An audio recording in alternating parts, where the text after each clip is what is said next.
मैं स्वाति।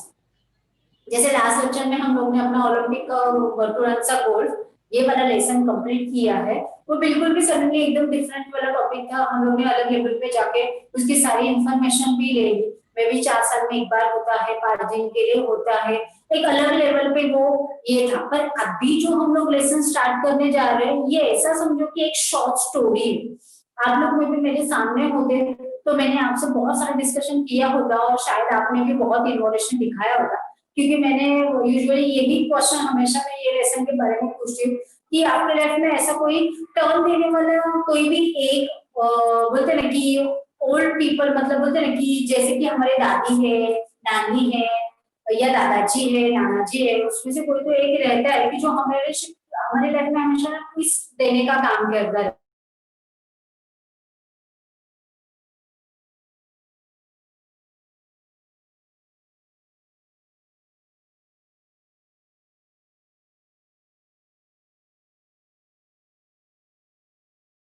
पास बहुत, उसमें से भी नानी के पास हम लोग ज्यादा बोलते ना डिमांडेबल रहते हैं कि हमेशा डिमांड करते रहते हैं। नो डाउट ये था। आप लोग ने भी बहुत अच्छी तरह से इसकी पहले भी हम लोग ने जब भी ये लेसन सिखाया तो बहुत सारे स्टूडेंट ने बहुत सारी ऐसी बोलते ना कि अलग अलग एक्सपीरियंस मेरे साथ शेयर किए थे कि लाइफ मैंने ऐसा पूछा था कि क्यों आप लोग को वो खास लगती थी, कुछ तो यूनिक बात होगी। अभी आप लोग सोचोगे कि नानी हो दादी हो, मैं जरा दादी और नानी के बारे में बोल रही हूँ। नो डाउट दादी हो कि नानी होगी इसमें यूनिक वाली बात क्या है? दादी तो दादी जैसे रहेगी, नानी भी नानी के जैसे।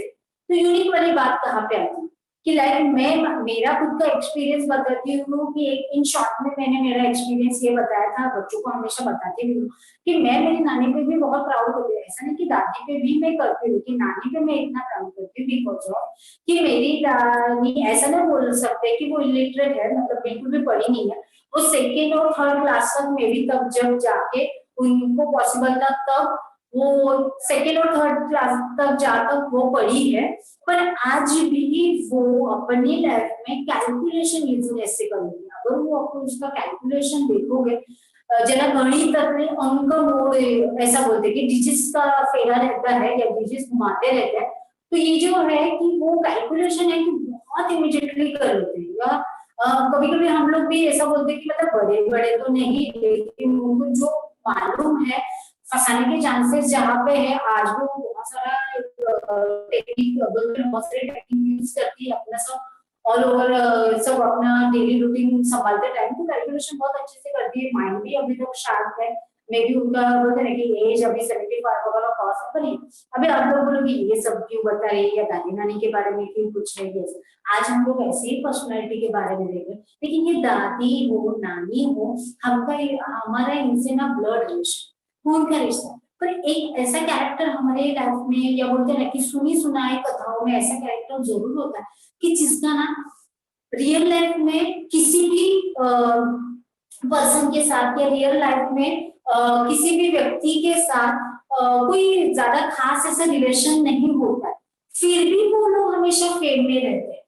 तो ये सारा माहौल जो होता है ना, तो मुझे ऐसा नहीं लगता कि जब हम लोग फ्लैट सिस्टम के बारे में बोल रहे हैं तो वो सारा माहौल या वो वाले पर्सन हम लोग को वो जगह पे दिखे, जरूरी नहीं है। क्योंकि आज हम लोग का जो लाइफ है वो बिल्कुल भी एकदम ना प्राइवेटाइजेशन में बदल रहा है कि हम लोग को ज्यादा इंटरफेरेंस अच्छा नहीं लगता और बहुत सारी बातें अच्छी नहीं लगती। ये लोग हम लोग मान के चलते थे। आज भी गाँव के साइड में ये जॉब सिस्टम में आप लोग जाओगे तो ऐसे पर्सन आपको जरूर मिलेंगे जो तुम्हारे दादी नानी के एज के, लेकिन उनका जो एक्सपीरियंस रहता है वो माइंड ब्लोइंग रहता है। या फिर ऐसा बोल सकते हैं कि उनकी जो सुनी हुई बातें रहती है, हमको सुनाई हुई बातें रहती है, वो बिल्कुल भी अनोखी। और वो लोग ऐसे होते हैं कि हम लोग उनसे घंटों बातें करें या घंटों उनके साथ टाइम स्पेंड करें, फिर भी हम लोग को भी फेडअप नहीं होते, कभी भी बोर नहीं होते।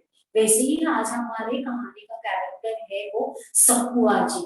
येस, ही सक्कू आजी कोणाची ही कोणी नाही ना, ती कोणाची दादी आहे ना, ती कोणाची नानी आहे ना, ती कोणाची आई आहे ना, ती कोणाची कोणी, तरीही ती सगळ्या गावाची आजी आहे, म्हणूनच तिला सक्कू आजी। ती सक्कू आजी जी आहे तिचा कैरेक्टर असं है, उनका कैरेक्टर ऐसा है कि उनका ब्लड रिलेशन में तो कोई है नहीं, बट हम लोग बोल सकते हैं ना कि ब्लड रिलेशन में भी अगर कोई नहीं है पर सब गांव है कि उनका एक रिलेटिव बन गया, या सब गांव है कि वो उनका बोलते हैं कि कोई भी रिलेशन ना होने के बावजूद भी गांव को वो एक ऐसी गांव के ऐसा इंटरेक्शन है या ऐसी डोर बंधी हुई है कि शायद बोलते ना कि उसका कैलकुलेशन हम लोग किसके साथ नहीं कर सकते। देखो ये कैरेक्टर्स ऐसे रहते हैं कि उसके होने और ना होने से कोई फर्क नहीं पड़ता, पर वो जब निकल जाते हैं मतलब वो जब जिंदा रहते हैं, जब वो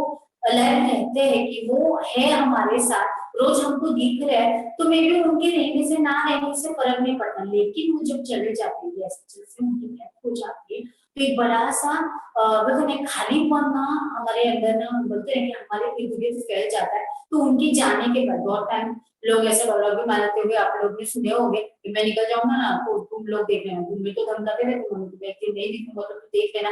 कैसे मुझे लगता है कि हम लोग कहीं गुम हो जाए या कहाँ पे हम लोग चले जाए तो भी हम लोग को ऐसा लगता है कि दूसरों को खाली पड़ गई है। तो सोचो ये सबको आज तो उन लोग को छोड़ के चले गए, मतलब ये की डेथ हो गई है। तो देखते ही ये कहानी में उन्होंने क्या बताया।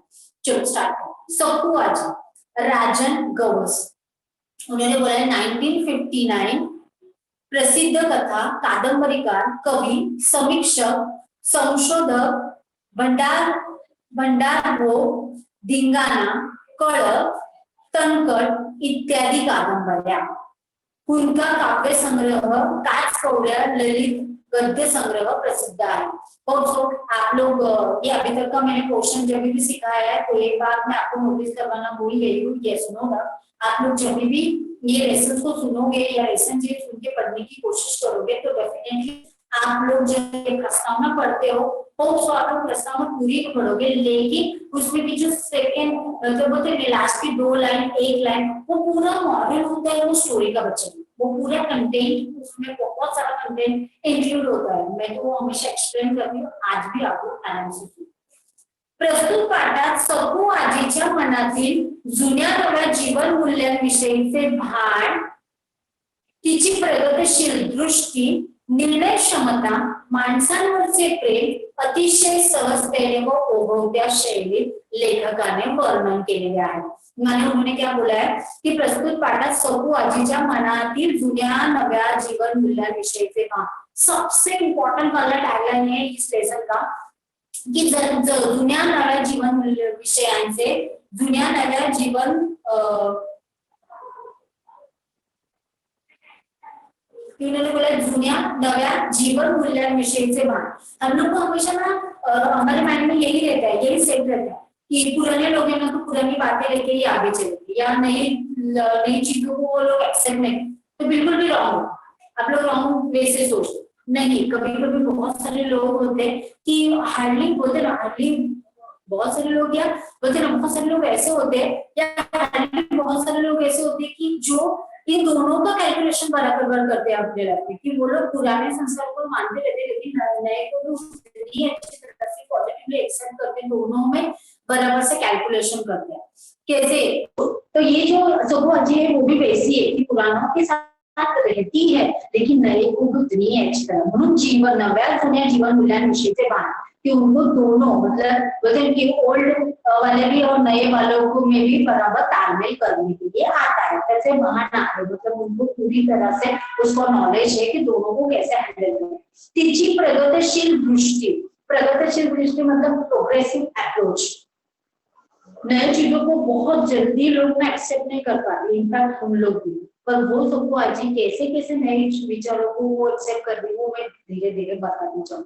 इनफैक्ट वो सक्कू आजी लिटरेट कैसे बनती है और लिटरेट होने के बाद भी वो क्या करिश्मा करती है, जैसे नए विचारों को वो चुनती है तो वो क्या करती है वो भी लेसन में हम लोग देखते। माणसांवरचे प्रेम अतिशय सहजतेने ओघवत्या शैलीत लेखकाने वर्णन केले, की माणसांवरचे प्रेम, ये उन्होंने ना सबसे बड़ी बोलते ना कि हमारी ताकत अगर कोई है तो हम लोग एक दूसरे के प्रति है ना ह्यूमैनिटी रखे, ये मानने वाले वैसे सक्कू आजी है। तो उन्होंने लोगों के प्रति इतना प्यार है आणि ओघवत्या शैली मतलब लोगों के प्रति उसका कैसा प्यार है वो भी बताए।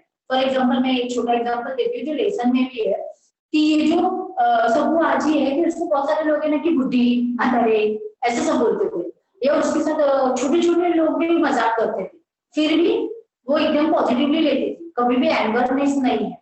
दूसरी बात कि छोटे बच्चे उनसे इतने इंक्लूड रहते थे ना कि मे बी ये सब्बू आजी है कि स्टोरी आजी है, मतलब स्टोरी तो बताएगी, तो सब्बू आजी है तो स्टोरी जैसे वो स्टार्ट करती है, तो स्टोरी स्टार्ट करने के बाद भी है ना कि वो स्टोरी शायद उनकी कभी कभी तो 2 दिन बोलते ना, एक दिन में तो कभी भी स्टोरी खत्म नहीं होती थी, 2 दिन चले, 4 दिन चले, वीक चले, महीना चले, ऐसा भी, लेकिन बच्चे बोर नहीं होते स्कूल को जाने से पहले या स्कूल को जाने के बाद, फिर भी वो हमेशा उनमें इंक्लूड होने की कोशिश करते।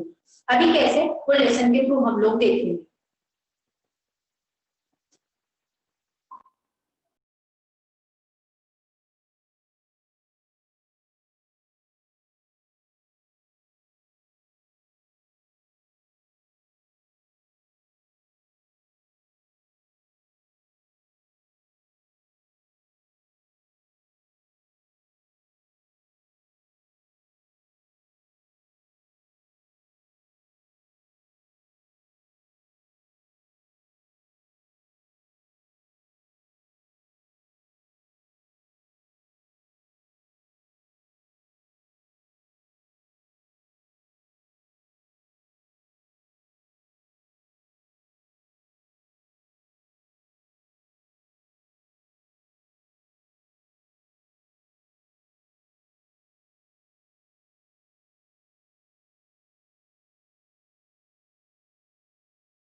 तो यही अपनी सोच है कि जिसका इतना सब बोलते ना कि ऐसा भी पर्सनैलिटी नहीं है सोको आजी का, कि नो डाउट कि वो सोको आजी हमेशा बोलते ना कि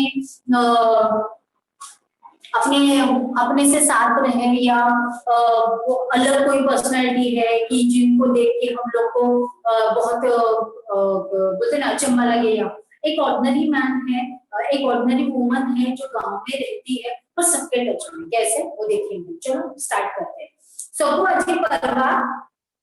सगुआची परवा बाळगणे ही गोष्ट कदाचित सांगणे इतपत महत्वाची नसेल, कारण आपण कितीतरी मृत्यू रोज अनुभवत असतो। वो उनका डेथ हो गया तो वो बोलते इसमें कोई मतलब ऑर्डिनरी बात है कि हमेशा रोज कोई ना कोई मरता रहता है या कोई किसी ना किसी की डेथ होती है, तो कोई मतलब ऐसा नहीं है कि ती महत्वाची नसेल, कारण आपण कितीतरी मृत्यू रोज अनुभवत असतो, मतलब रोज हम लोग बहुत सारे डेथ देखते हैं, सकू आजी उनमें से डेथ हो गई तो उसमें कोई अचंभे वाली बात नाही. मग सकू आजी मरण पावली याला विशेष महत्व काय, ऐसा प्रश्न कोई उपस्थित करू शकतो. वो बोलते ऑर्डिनरी डेथ तो हम लोग देखते हैं, पर सकू जी अगर मर गई है या सकू जी की डेथ हो गई है तो उसमें स्पेशल क्या है, ये हमेशा ये मन में आने वाला क्वेश्चन है. तो लेसन के थ्रू हमको पूछो. याबाबत मला काहीही म्हणायचे नाही, तरीही सकू आजीचा मृत्यू मला खोलवर जखम करून गेला. मतलब उन्होंने क्या बोला है, तरीही सकू आजीचा मृत्यू मला खोलवर जखम गेले, कि वो एक ऑर्डिनरी थी, वो उनकी डेथ हो गई और बोलते ना कि उनका तो इसमें कुछ बड़ी बात नहीं है, पर उनका जो जाना है वो मेरे मन को बहुत बोलते ना कि अंदर तक झंझोड़ के गया है. तो कैसा, आपलं असं काही हरवलं, मला आजही वाटतंय. उनको ऐसा लगता है ना कि खुद का कुछ तो गुम हो गया है, या बोलते ना कि हम लोग बहुत सारे लोगों से ना बहुत सारे एक्सपेक्टेशन रहते हैं. शायद ना राइटर भी ये राजन गवर्स जी है 1959 के, उन्होंने उनका जन्म दिया है. तो ये राजन गवर्स जी है कि उन्होंने क्या बोला है कि उन्होंने क्या बोला कि उनका जो जाना था ना वो बिल्कुल भी मतलब मुझे बहुत सताने वाली बात थी. तो ऐसा उन्होंने बोला है. माझ्या जगण्यातलं एक शुभ्र निरभ्र काही संपलं अशी एक पोकळी वाटते.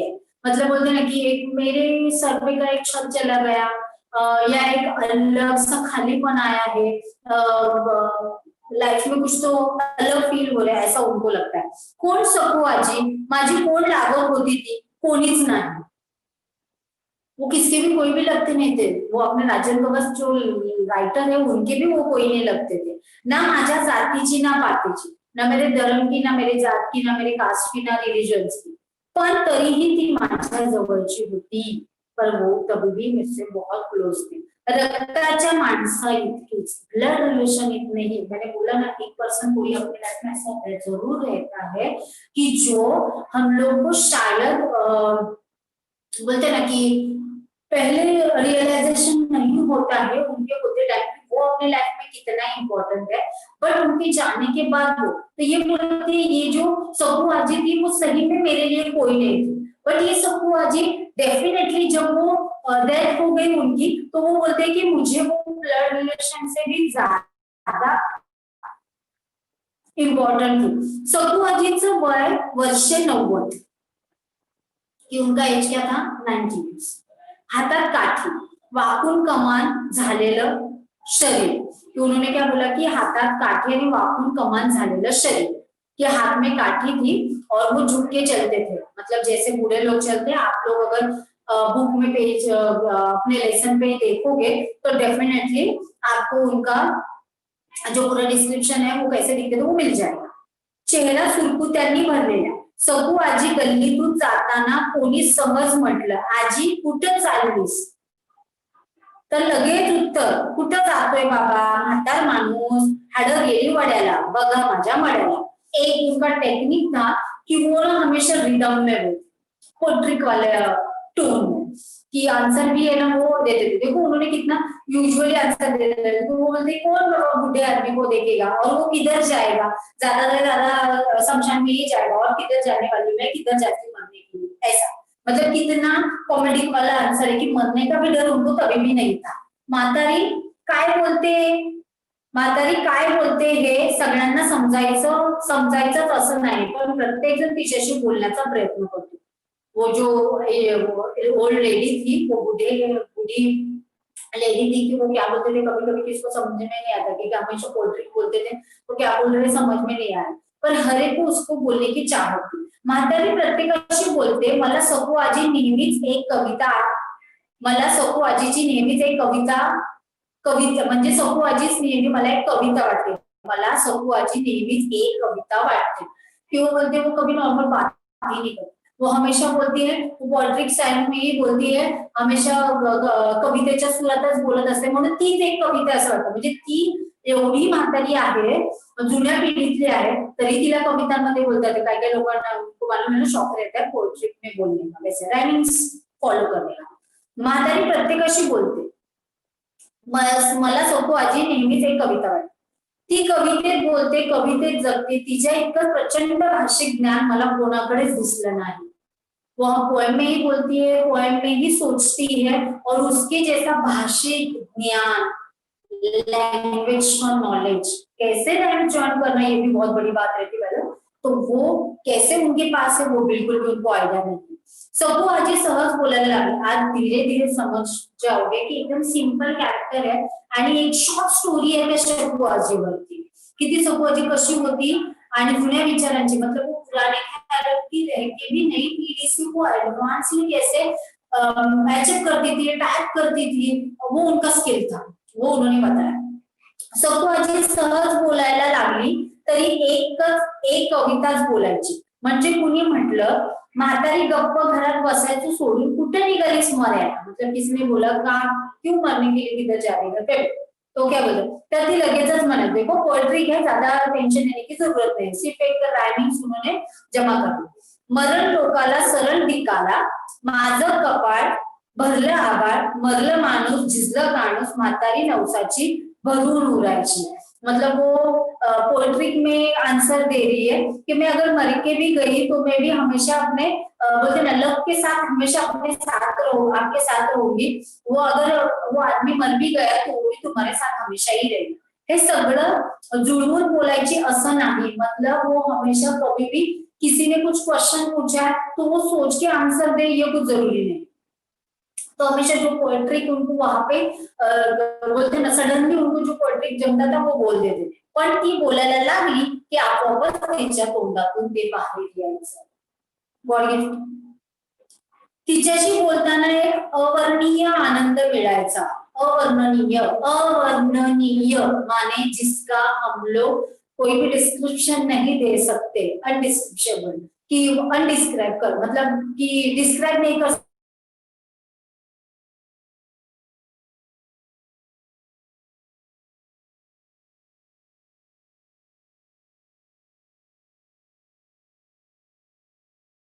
शाळेला जाता जाता आजी आम्हाला गोळा करून बसायची, शेतातल्या देवाच्या गोष्टी सांगायची। आजीची गोष्ट कधी आठवडा चालायची। मैंने पहले बोला था ना, कभी पूरे एक दिन में कभी खत्म ही नहीं हुआ, कभी 2 दिन, कभी वीक, कभी 2 हफ्ते, ऐसा चलने का।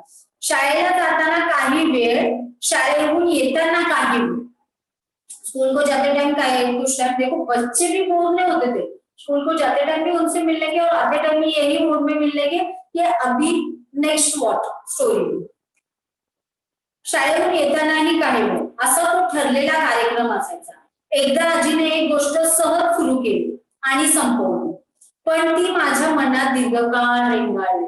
उन्होंने एक सडनली एक स्टोरी स्टार्ट किया और खत्म भी किया, लेकिन ये जो राइटर थे तो उनके त्यांच्या मनात ती दीर्घकाळ रेंगाळली, मतलब लॉन्ग टाइम तक उसकी छवि उनके, मतलब देखो ये जो कहने का इनका मतलब है कि लॉन्ग टाइम पर मेरे माइंड पे वो छाई रहती, मतलब वो जो ओल्ड लेडी थी कि उनका डिस्क्रिप्शन ही ऐसा रहने का ना कि वो इतना माइंड पे छाप गिरा ना कि कभी कभी सपने में भी वो आ जाता है। राइटर के साथ भी वैसा ही हुआ, क्या हुआ। आजी म्हणाली शेतात एक साप होता, त्याचा माणूस झाला, त्याला पंख फुटले। देखो कुछ मीनिंग नहीं इन बातों को, लेकिन ठीक है, एक से एक कड़ी जोड़े जा रहे हैं कि खेत में एक आदमी था, उसको सांप मिला, उसका इंसान बना, सॉरी खेत में एक सांप मिला, उसका इंसान बना, मग त्याला पंख फुटले। उसके बाद उसको पर आए तो समुद्र पे गया, 4 तपश्चर्या की, मतलब महीनों उन्होंने 4 तप, मतलब बोलते नहीं बड़ा वाला पीरियड उन्होंने तपश्चर्या की, त्याचा बैल झाला, उसका बुलक बन गया। खांदा मळला, नांगर झोपला। खांदा मळला मतलब अभी बैल बन गया, मतलब वो बुलक बन गया, मतलब वो हल तोड़ के कंधे पे आएगा। फलाना नागिन डसली, तो वो जो नांगर था तो उसका जो डंडा था उसको नागिन ने आके डस दिया। बैलाची दातकुडी बसली, दातकुडी मतलब बैल फेल हो गया, उसको शायद वो सब जो पॉइजन था वो चला गया। नांगराची नदी झाली, अब नदी बन गई। बैलाला आंघोळ घातली, त्याचा साप झाला, नागीला घेऊन तो पळा। कुछ नहीं है, पहले एक सांप रहता है, फिर इंसान बनता है, फिर उसका बैल बनता है, फिर बैल से फिर सांप बनता है, और क्या क्या होता है फिर वो नागिन को लेके भाग जाते. हे सांगताना आजीच्या चेहऱ्यावरचे बदलणारे भाव, हाताच्या हालचाली या साऱ्यातून हे साधं आपल्या समोर घडत आहे. मतलब वो एक लाइव रूप देते थे उसको और बोलते ना कि पूरी कहानी को रूप बदल देते थे कि मतलब वो जैसे बोलते थे ना तो आंखों के सामने बोलते ना कि एकदम से उसकी छवि हमारे सामने आ जाती है. मतलब जैसे वो बोल रही है वैसे वैसे वो होता जा रहा है. तो ऐसे में क्या हुआ, आपण पाहत आहोत असं वाटून अंगावर शहारे यायचे. अंगावर शहारे मतलब जो हमारे ये आते ना, हाँ बोलते ना पूरे हाथ पे जब ठंड लग जाती है हम लोग को तो गूज बम्स आ जाते हैं या बोलते ना कि काटे आ जाणे ऐसा. असे वाटून अंगावर शहारे यायचे. ही गोष्ट ऐकल्यानंतर कित्येक दिवस ही गोष्ट माझ्या स्वप्नात जशीच्या तशी घडायची. मैंने बोला ना जैसे सुना वैसा ही देखा जाता. तो ये रायटर के सपने में. बैल आंघोळ करायला लागला की डोळे उघडे पडायचे. तिथून पुढे झोप लागायचीच नाही. कधीतरी आपल्या स्वप्नातला साप नागिन घेऊन जाईल आणि आपल्याला हे स्वप्न पडायचं बंद होईल. मतलब एंड कहाँ पे हुआ था वो स्टोरी का कि सांप बन जाता है, बैल नहाने जाता है तो सांप बन जाता है और उसके नागिन के साथ भाग जाता है. तो ये जब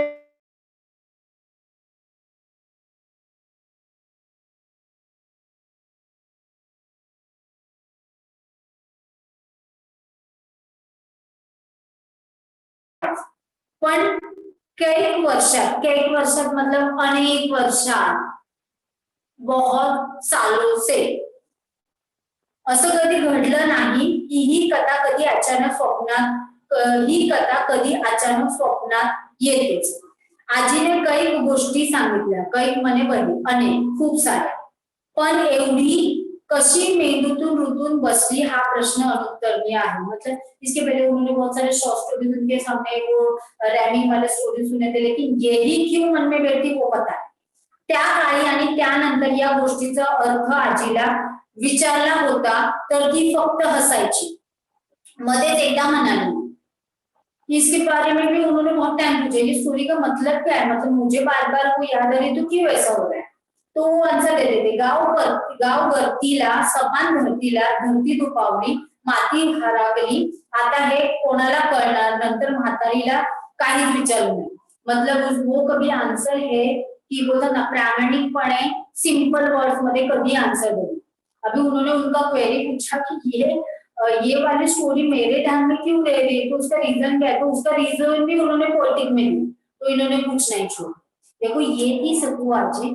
बहुत बोलते ना अभी तक क्या सखुआ जी का वर्णन हम लोग ने देखा, ये डिस्क्रिप्शन देखा, एकदम चुलबुली सबसे साथ बड़ों से लेके बोलते ना कि बूढ़ों से लेके छोटों से लेके बूढ़ों तक सबको अच्छी लगने वाली, राइटर की मनपसंद पोएट्रिक बोलने वाली, स्टोरी बताने वाली, हमेशा राइमिंग जोड़ने वाली, ऐसी सखुआ जी. नेक्स्ट जब सेकंड हाफ हमारा चालू हो रहा है तो सखुआ जी का एक अलग रूप दिखता है कि आप लोग को ऐसा लगता होगा कि ये बारिश जैसे है या बच्चों में घुल मिलने वाले हैं. राइटर उसको भले ही उनको बहुत रिस्पेक्ट देते हैं, पर लोग क्या, पर उतना ही रुतबा उनका लोगों में भी था कि उनके कहने के सामने कोई भी नहीं जाता था. इनफैक्ट मैंने जैसे पहले भी बोला, इलिटरेट थी जो लिटरेट बनी, और लिटरेट बनने के बाद क्या अजूबा किया ये सेकेंड हाफ में दिया.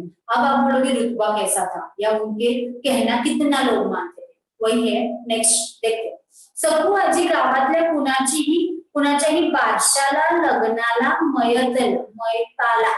बारशाला मतलब नामकरण विधी है, लग्न मतलब मैरिज है, वेडिंग है, मैताला मतलब जहाँ पे डेथ हो जाती है. हटकून पुढं हसायची. हटकून पुढं हसायची मतलब वो अगर ना जाए तो ये सब ना हो, इतना रुतबा. सगळं तिच्या म्हणण्यानुसार चालायचं. जैसे आप लोग भी देखते होंगे किसी बहुत सारी जगह पे जाते हैं कि एक ओल्डन पर्सन रहता है, वो इकोनॉमी में पहले ही बैठा रहता है, लेकिन मुझसे कुछ के सब किया जाता है.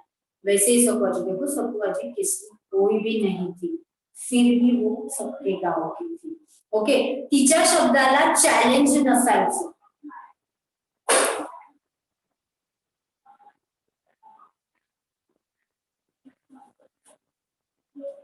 क्या उन्होंने बोला है कि तिच्या शब्दाला चैलेंज नसायचं. चैलेंज नसायचं मतलब उन्होंने एक बार बोल दिया तो कोई भी उनके वर्ड्स को रिटर्न चैलेंज नहीं करता, मतलब उन्होंने बोल दिया हो गया, मतलब आर्गुमेंट्स नहीं करता था। अगर उन्होंने बोला कि ये विधि ऐसे ही होनी चाहिए तो सखुआजी के ही हिसाब से सब चलता था। आगे गावातल्या बापाई माणसात ती एकदम बरोबरीने वावरायची, गावातल्या बापाई माणसांमध्ये एकदम बरोबरीने वावरायची, मतलब कि जो बोलते ना कि अपने सब जेंट्स लोग थे उनमें वो बिल्कुल भी ऐसा नहीं लगती थी कि जेंट्स है तो कैसे बात करना चाहिए, जेंट्स है तो कैसे बात करना चाहिए, या बोलते ना कि बिल्कुल भी किसी जेंट्स से वो कम नहीं थी। जहां पे जेंट्स का कुछ नहीं चलता था वहां पे सखुआजी का सब चलता था। ओके, बरोबरीने वावरायची, बरोबरीने वावरायची मतलब ऐसा फील करने की कि जेंट्स के हिसाब से ही सब लेडीज लोग हैं तो वैसे ही उनको हक मिलना चाहिए। और ये जेंट्स लोग भी सखुआजी को बिल्कुल भी बोलते ना की कभी अगेन्स्ट नहीं करते थे। एकदा गावच्या लक्ष्मीची जत्रा ठरली, ईद पडलं, जत्रा ठरली मतलब वहां पे एक फेस्टिवल अरेंज किया गया था, लक्ष्मी की जत्रा मतलब फेयर लगने वाला था। ईद पड़ली मतलब ये डिसाइड हो गया कि कौन से डेट से हो, ईद पड़ना मतलब कि मुहूर्त निकलना, या वो सेरेमनी कब होने वाली है ये डिसाइड करें। चाकबंदी झाली, ये जब गांव में फेयर्स होते हैं तो ये सरपंच लोग और सब गांव वाले होते हैं जो डिसाइड करते हैं कि कब कैसे कौन से वाले मुहूर्त निकलने वाले हैं। चाकबंदी झाली, चाकबंदी झाली मतलब गांव की जो बाउंड्रीज है वो सील की जाती है, ना अंदर का कोई व्हीकल बाहर जाएगा ना कोई व्हीकल अंदर आएगा, मतलब इतना पूरा पूरी तरह से सील किया। अशा गावातली वस्तू बाहेर जाऊ द्यायची नाही असा नियम, जैसे मैंने बाउंड्री सील होती थी तो अंदर की चीज बाहर नहीं जाती थी, मतलब ये जो फेयर लगता था तो कोई डिस्टर्बेंस नहीं चाहिए। ओके, कोई भी अंदर का बाहर नहीं आएगा, बाहर से अंदर नहीं जाएगा। अशा साधवा घोरपड्याचा पोरगा वागला, देखो ये इंसिडेंट है बच्चों, इसमें कौन ने किसने क्या किया ये जरूरी नहीं है, पर ये सातवा घोरपड़ा जो था ना, सातवा घोरपड़े एक सदगृहस्थ थे वो, एक पर्सन है, एक इंसान है, उनका बच्चा है, वागला मतलब काहीतरी चुकीचं वागला कि उसने कुछ तो मे बी शायद माफ करने वाली मिस्टेक नहीं थी उनकी, ऐसा कुछ तो उसने किया था। पर फिर क्या हुआ, गांव बैठक बसली, उसने जरूर कुछ तो गलत किया होगा, तो गांव में सरपंच को बुलाया गया, मतलब गांव बैठक बसली मतलब पंचांना बोलवलं, पंचायत अरेंज करतात।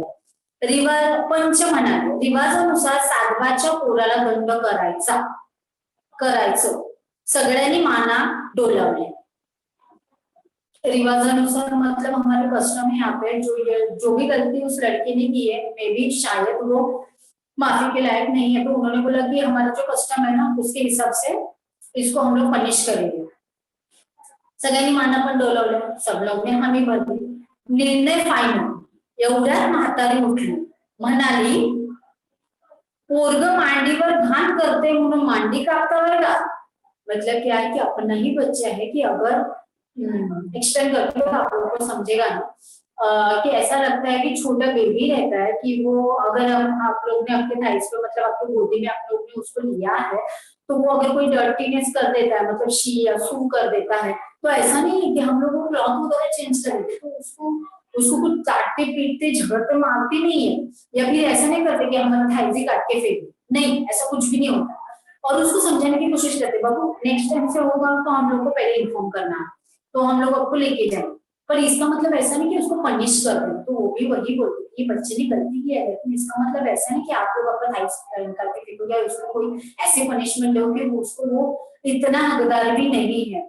और सगळे टाळा पगळून बघायला लागले, टाळा पगळून बघणे, आ वासून बघणे, आश्चर्याने पाहणे, टाळा पगळून बघणे, आश्चर्याने बघणे, आ वासून बघणे। बोलायचं काय, शेवटी सगळे उठले, आपापल्या घराच्या वाटेला लागले। बुढ़ी के आगे कोई नहीं जाता था, सखुआजी को कोई चैलेंज नहीं करता था, पहले ही उन्होंने क्लियर कर दिया, तो सब लोग उठते हैं अपने अपने घर को निकलते। सातवाच्या पोराला कुणीच काही बोललं नाही, म्हातारीची गावाला भीती होती, देखा मैंने अभी तक एक जो उनका पर्सनैलिटी बताया था वो एक पब्लिक किस्म का पर्सनैलिटी था, बच्चों के में वो फेमस थी, राइटर की वो बहुत प्यारी थी, सब था। लेकिन देखो उनकी पर्सनैलिटी अपनी उभर के बाहर आ गई कि पूरा गांव उनकी बात के आगे नहीं जा पाया। ओके, एकदा सखुआजी गावातल्या आया बाया गोळा करून आमच्या घरात आली। आया बाया गोळा करून मतलब आजू बाजू में रहने वाली जितनी भी लेडीज थी तो उनको लेके वो क्या है घर पे आए। तेव्हा मी कॉलेजात होतो, आमच्या भागात तेव्हा प्रौढ साक्षरताचे वर्ग जोरात होते। मतलब ये राइटर ने बोला है जो राजन गवस जी है, तो उन्होंने बोला कि वो कॉलेज में थे और तेव्हा मी कॉलेजात होतो, मतलब वो सीख रहे थे। आमच्या गावात प्रौढ साक्षरतेचे वर्ग जोरात होते। प्रौढ साक्षरता वर्ग शायद मे भी आपने वर्ड सुना होगा, नहीं सुना होगा, फिर भी उसका एक्सप्लेनेशन देती हूँ कि प्रौढ साक्षरता वर्ग मतलब एक तो ऐसा बोलते हैं कि जो ओल्ड एज ग्रुप रहता है या ओल्ड एज ग्रुप से अच्छा कि जिनको लाइफ में ऐसी फैसिलिटीज नहीं मिलती कि वो अपना काम करते करते या बोलते हैं कि काम उनकी काम की वजह से उनको पढ़ने के चांसेस नहीं मिलते। एक्चुअली प्राउड माने ओल्ड एज ग्रुप वाले लोग हैं जो एज से ज्यादा है, लेकिन कभी कभी ऐसा भी हो जाता है कि एज कम होने के बावजूद भी उनको पढ़ने के चांस नहीं मिलते। तो जिनको पढ़ने के चांस नहीं मिलते अपने काम की वजह से, उनके लिए एक मुहिम मतलब एक बोलते ना कि एक मिशन किया जाता है कि जिनको पूरा काम होने के बाद, जिसको नाइट स्कूल हम लोग बोलते हैं, नाइट स्कूल में ये अक्सर ये लोग जाते हैं कि जो दिन भर काम करते रात में जो पढ़ाई करते हैं, जो अपने सेल्फ के लिए उनको काफी हो ऐसे पढ़े। तो वो क्या करते कि वो बोलते लेखक बोलते कि मैं खुद क्या था कि कॉलेज में पढ़ रहा था तब ये आया बाया ने क्यों डाली। मतलब आप पिक्चर में देखोगे अपने साथ ना बहुत सारी औरतों को उन्होंने लाया था, महिलाओं को लेके आई थी वो, आणि मग आमच्या भागात तेव्हा प्रौढ साक्षरतेचे वर्ग जोरात होते कि तब जाके इनके भी गांव में आए थे कि वो जिन लोगों को सीखने की चाहत है वो सीख सकते। ऐसा एक बोलते ना कि एक मिशन चालू था, पण आमच्या गावात एकही चालत नव्हता, वर्ग होते मतलब ऐसे क्लासेस अरेंज करवाए थे गांव के लिए, लेकिन गांव एक्सेप्ट नहीं कर रहा था, कोई नहीं आगे पढ़ रहा था। तो क्या करता म्हातारी सगळ्या आईबायांच्या समोर म्हणाले आमचं पोरग एवढं काय काय शिकलंय, आपल्या दुसरा मास्तर कशाला पाहिजे। देखो पाहिजे पण नहीं है, पाहिजे गांव की लैंग्वेज है कि उन्होंने बोला कि ये क्लासरूम तो है लेकिन टीचर ने तो बोलते काय के लिए टीचर चाहिए, ये अपना ये ना, ये राजन कपूर जी है ना, बोलते वो अपना ही बच्चा है, वो अपने को सिखा देगा, तू शिकव आम्हाला। सबको आजी 15 दिवसात वाचायला शिकली। ये देखा उनका अलग रूप, पहले देखा था एकदम गोंडस आहे, सिंपल आहे, मुलांबरोबर खेळते। दूसरा रूप उनका ये देखा गावात तिच्या शब्दांच्या पुढे कोणीही जात नाही, और लास्ट वाला ये एज नहीं होते सीखने का करेज। ओके, सगळ्या बायकांना शिकवत सुटली, खुद सीखे, 15 दिन में पढ़ना सीखे और सिखा रहे। सगळ्यात इम्पोर्टेंट काय कर मैंने बोला ना कि उन्होंने लिटरेट बने 15 दिन में बने। और सबसे बड़ा अजूबा उन्होंने क्या किया, त्याच वेळी आमच्या गावचा सरपंच अंगठेवाला होता, इलिटरेट, कुछ अक्षर ज्ञानच नाही, मतलब अल्फाबेट से दूर दूर तक कोई रिलेशन नहीं। त्याला तिनं चावडीत गाठला, चावड़ी गाठला मतलब पंच जिधर बैठते थे उधर उन्होंने उसको गाठला माने उसको पकड़ा, मतलब दबोच, हाथ नहीं लग रहा था बहुत टाइम से, तो वो मिल गया। आठवड्यात सही पुरता साक्षर केला, मार के दपट के बिठाया और विदिन 1 वीक उनको साइन के जितना काबिल बनाया कि एटलीस्ट ये हमारा गांव का बोलते ना कि गांव का सरपंच है तो अपना भला हो, किसी और जगह पे साइन ना करे, लोगों की ज्यादा हेल्प हो उसके लिए। इसके लिए उन्होंने इतना कभी किया कि वो उनके साइन कर पाए, उतना कभी वो क्या है सीख पाए। मतलब देखो खुद तो 15 दिन में सीखो, सबको सिखाते भी बैठो। सबसे इम्पोर्टेंट जो इलिटरेट था जिसपे गांव चलता था वो सरपंच ही इलिटरेट था, उसको पहले इलिटरेट बनाया, उसको सही जितना ज्ञान दिया, सही माने स्वाक्षरी, स्वाक्षरी माने साइन, साइन पूरा उनको काबिल बनाया ताकि मे बी वो और कुछ थोड़ी थोड़ी बातें, जब साइन करने आ रहा है मतलब पढ़ने भी आ रहा है ऐसा। आमच्या गावातला चोपडा यांचा पोरगा पहिल्यांदा पोलीस झाला। म्हातारीने गावच्या बाया गोळा करून त्याला ड्रेसवर ओवाळलं। देखो ये भी रहता है, ये रहता है लीडरशिप। कि उन्होंने वो लीडरशिप भी किया कि चोपड़ा नाम के एक पर्सन थे, तो उनका बच्चा क्या बना था, पुलिस ऑफिसर बना था। दही साखरेने तोंड गोड केलं, दही साखरेने दही साखरेने तोंड गोड केलं, मतलब उन्होंने क्या किया कि दही शक्कर से अपना जो मुंह था उनका मुंह मिटा दिया, क्योंकि बहुत ऑब्वियस था कि वो पुलिस ऑफिसर बन गए थे। तो उन्होंने क्या किया था कि वो प्राउड वाली बात थी। देखो पहले थे ये राजन गबर जी जो राइटर थे, उनसे उन्होंने सीखा और बोलते ना कि करेज भी लाया कि उन्होंने क्या किया, उनसे सीखा, उनसे उन्होंने लिटरेट भी हुए, खुद भी सीखे, औरों को भी सिखाया। लेकिन ये जो चोपड़ा था उनका बच्चा भी बहुत काबिल था कि जो फर्स्ट टाइम पुलिस ऑफिसर बना था, तो उनको ड्रेस उन्होंने क्या किया, उनका ऑप्शन किया। ऑप्शन किया मतलब आरती उतारना, ओ वाइल्ड ऑप्शन करना, आरती उतारना। दही साखरेने तोंड गोड केलं, गाव म्हणजे म्हातारीचं होताळ, तिला गावातला सगळ्या लहान थोरांमध्ये आपलं घर दिसायचं। मतलब सगळ्या लहान थोरांमध्ये जितने भी छोटे बच्चे थे, प्यारे बच्चे थे, सब में मैंने पहले ही बोला था, सबको आज किसी कोई नहीं लेकिन सबकी थी। दैट्स व्हाई हर एक चीज में आगे रहना, हर एक चीज शायद तो चलो आज यही एक खामी है हमारे यहाँ पे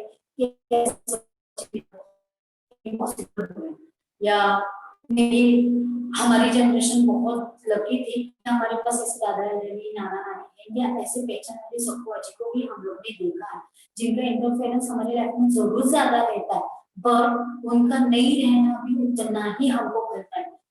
शायद आप लोग की ये जनरेशन को ये सब नहीं मिल रहा है, वही उन्होंने लास्ट वाले पैराग्राफ में बताया कि ये सबको आज हम लोग को नहीं मिल रहे, उनका आज मिलना बिल्कुल भी पॉसिबल नहीं। तो क्यों पॉसिबल नहीं वो मैंने बताया। सबको आजी शिकली सवरली असती, शहरात जन्मली असती तर कुठल्या कुठं पोचली असती, वो बड़ी असती, लिखी असती तो आज वो, और सिटी में रहती तो आज वो किधर की किधर पहुंच जाती। इतकी प्रचंड बुद्धी तिला लाभली होती, पण ते तिच्या नशिबात नव्हतं। मतलब इतना बड़ा नॉलेज उनको मिला था, मतलब बोलते ना कि इलिटरेट होके भी इतनी सारी यूनिक बातें करना, इतना बड़ा करेज है उनमें, तो इतना बड़ा करेज होके भी ये सब उनके नसीब में नहीं था, ना पढ़ना लिखना नसीब था, ना शहर में जाना नसीब था, म्हणून काही बिघडलं नव्हतं, फिर भी उन्होंने उस पर बिल्कुल भी कम करते नहीं बैठा, जो मिला है उसको उन्होंने सराहया है। तिने सगळं तिच्या तिनं सगळं तिच्या हयातीत काबीज केलं होतं, हयातीत जिंदा रहते टाइम या जिंदा असते टाइम, जब तक वो जिंदा है तब तक, हयातीत मतलब जिंदा इंसान जब तक रहता तब तक सगळं काबीज केलं होतं। काबीज मतलब काबू केलेलं होतं, अपने वश में कर लिया था, मतलब जो उनको हासिल करना था वो उन्होंने हासिल किया था, उनके एज से भी बिल्कुल डिफरेंट। सबको आजी मरण पाऊं, देखो यहाँ पे हम लोग आजी आजी बोल रहे हैं, नानी दादी का डिस्क्रिप्शन ले रहे हैं, तब जाके ये दादी नानी अपनी एज पे पहुंचने के बाद बहुत टाइम ना एकदम सॉफ्ट बन जाते हैं, एकदम प्लेट बन जाते हैं, इतना सारा करेज नहीं रहता। सबको आजी उनसे बिल्कुल भी अपोज है। सबको आजी मरण पावली, लहान पोरांपासून म्हाताऱ्या कोताऱ्यांपर्यंत प्रत्येकाच्या डोळ्यात पाणी आलं, गाव पोरकं झालं। सबको आजी जब मर गए तो सब लोग बहुत रोए, फूट के रोए, बच्चे से लेके बूढ़े तक सबकी आंखों में पानी आया। आता फक्त आजीच्या दंतकथा, अभी सब इंसान जब निकल जाते तो उनकी बचती सिर्फ स्टोरीज। दंतकथा मतलब ऐक्यू कथा, यानी मतलब सुनी हुई कथा है कि आजी ऐसी थी, आजी वैसी थी। आज के जनरेशन को बिल्कुल देखने को मिला, जैसे मैं आपको आज एक स्टोरी सुना रही हूँ, वो भी सत्तू जी अब तुम्हारे सपने में की सत्तू जी है, उनके बारे में बताया। ये सुनी सुनाई स्टोरी उनको दंतकथा कहते हैं। घडलेल्या न घडलेल्या, मतलब कोई घड़ी हुई थी, कोई झूठ बोलता है, कभी सच बोलता है, किसी ने एक्सपीरियंस किया होगा, किसी ने शायद मैंने सत्तू जी जो आपके सामने रखी है वो भी मैंने सुनी सुनाई हुई है जो आपके सामने रखी है। प्रत्येक गावात अशी एक आजी गावचा बोलबाला सांभाळून गेलीच असते, एक तो भी आजी ऐसी रहती है गांव में कि जो हमेशा गांव को संभाले रहती है।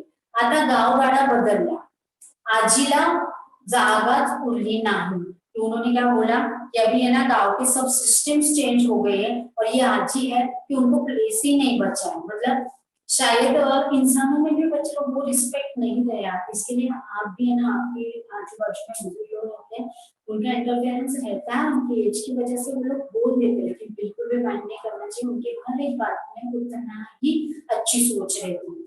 अडचण फक्त उद्याच्या मुलांची, त्यांना आशा आजीची आठवण कुठली सांगायची, कि जैसे उन्होंने बोला है कि ये जो आजी है तो हम लोग ने उसको, वो आजी को हम लोग ने एक्सपीरियंस किया, लेकिन आज अगर हम लोग सोचे कि ऐसी आजी आपके सामने रखना है तो इम्पॉसिबल है. तो बोलते हैं ना कि ये जो बोलता कि आज जो हम लोग ने लेसन देखा, नो डाउट, तो वो लेसन बिल्कुल भी ऐसी टर्न पे हम लोग खत्म कर रहे हैं, तो ऐसे टर्न पे हम लोग ने खत्म किया है जहाँ पे ये आज ही हम लोग को हमेशा याद रहेगी, या आज ही को हम लोग हमेशा एक्सपीरियंस करते रहेंगे, और ये आज ही हम लोग को हमेशा के लिए आप भी उनको एक्सपीरियंस करो, बोलते हैं एक्सपेक्टेशन है, और यही टर्न पे हम लोग सबको आज ही खत्म